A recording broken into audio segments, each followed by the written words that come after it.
Good morning, men and women of Christ. Back with you with part 3 of this spirit-led teaching. Stand fast in the liberty wherewith Christ had made us free. The life is the liberty, and the Christ life, which is the spirit, that's the liberty, which has made us free. Free from what? Free from the flesh, when it made us alive from the flesh. So we ought to stand fast in the liberty, which is the life of Christ, which made us free from the flesh. When it made us alive from the flesh, then brought the fruit of the Spirit as men and women set free from the flesh, so we can enjoy a lifestyle of freedom. So when it says to stand fast in the liberty, that's what liberty means, freedom. The freedom is in the life. Well, what are we free from? We're being made free from the flesh, because the flesh can't be free from itself.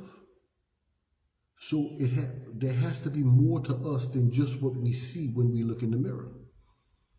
So stand fast in the liberty wherewith Christ had made us free as spiritual men and women.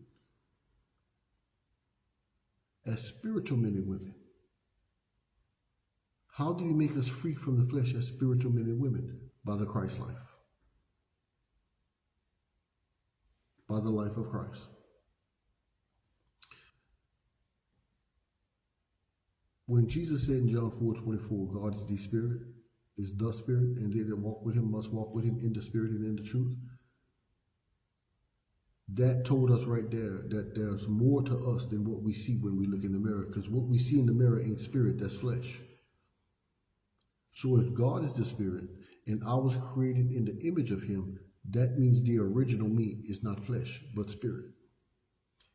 And once I became alive in spirit, then I can distinguish the original me, which is in the image of Christ, who is the image of God, from the physical me, which is flesh. But the original me is spirit. This is where I live. I live as an original man, no longer deceived into thinking my malehood is my manhood. No, once I become alive as a man, by the ability of Christ, my malehood was put back under the eternal government of the first fruits of my manhood, which is Christ. And what is manhood? Manhood is spiritual authority. What is womanhood? Womanhood is spiritual authority.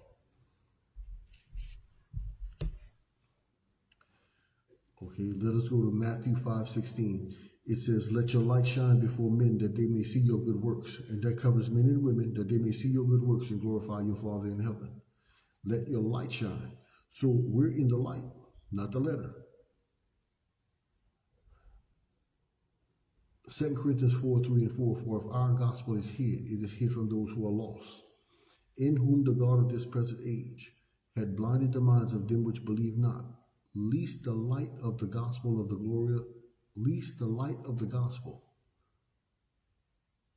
the image of Christ, who is the glory of God, should shine unto them.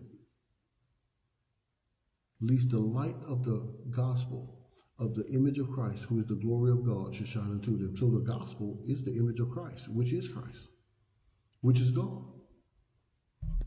The gospel is the image of Christ, who is the image of God. Ephesians 2:10 says, for we are his workmanship. So the work of God is the light of God. For we are his workmanship, recreated unto good works. Now Christ is those good works that God has prepared for us in Christ, that we should abide in them. We should abide in those works, because those eternal works come through the flesh. Those eternal works are not of the flesh, because the flesh is not eternal. That's eternal salvation manifesting into this natural world, because all the eternal works of God in them is the salvation of God, and salvation is deliverance. Galatians 6:7-9. 7 says, be not deceived, for God is not mocked. 8 says, for if we sow to the flesh, we shall of the flesh reap corruption. But if we sow to the Spirit, we shall of the Spirit reap life everlasting. If you sow to the flesh, you got a biblical faith. you're sowing to the flesh. If you're sowing to the Spirit, you got a gospel faith. You're going to reap the things of the Spirit. Now, if you sow to the flesh, it says of the flesh, we're going to reap corruption. Now, what that means is everything that individual that represents their walk with God is corruption. The end of it is corruption, which means they got the God of this world, this present age. What reflects your walk with Christ is the fruit of manhood and womanhood, not the corruption that we see by sight, that is in your malehood and femalehood. The flesh and everything in the flesh is corruption. It's corruption.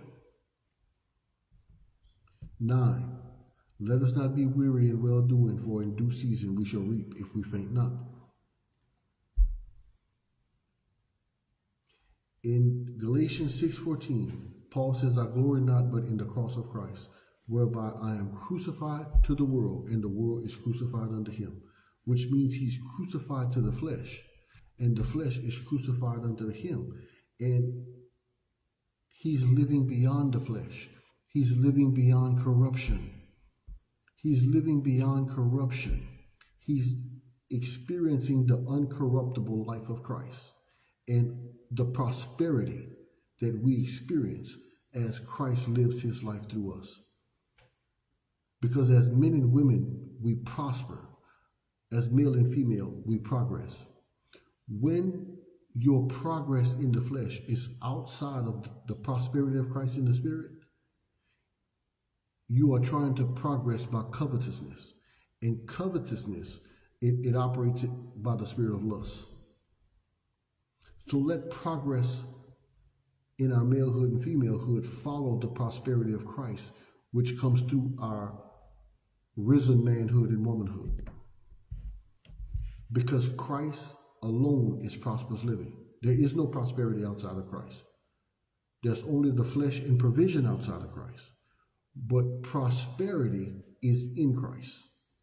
And in Christ alone. There's no prosperity nowhere else, because prosperity is eternal. Prosperity is eternal. So we have to be careful where we're sowing, because we want to make sure where we walk is where we sow. If we're following the letter by sight, we're sowing to corruption. We're active. If we're abiding in the gospel by faith, we're sowing to the Spirit. We become fruitful. The Lord wants his people fruitful. And the activity in the flesh will come under the eternal government of the first fruits of Christ in the Spirit. Okay? Because the flesh can't be fruitful, it can only be active. It is your spirit that must become fruitful. I can only be fruitful as a man. You can only be fruitful as a woman. We cannot be fruitful as male and female. We can be active but not fruitful. And this brings us to a conclusion of part 3 of this teaching. Love you with the love of Christ. And I know that these teachings will be a rich blessing to you, a rich blessing to you, because there's deliverance.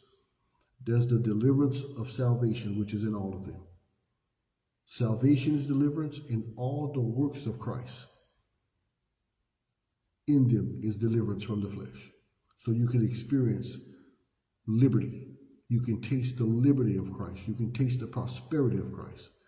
This is why in the book of Hebrews it says, "Oh, taste the Lord and see that he is good." Taste the Lord and see that he is good, because he is true prosperity. Love you with the love of Christ, and see you next time. God bless.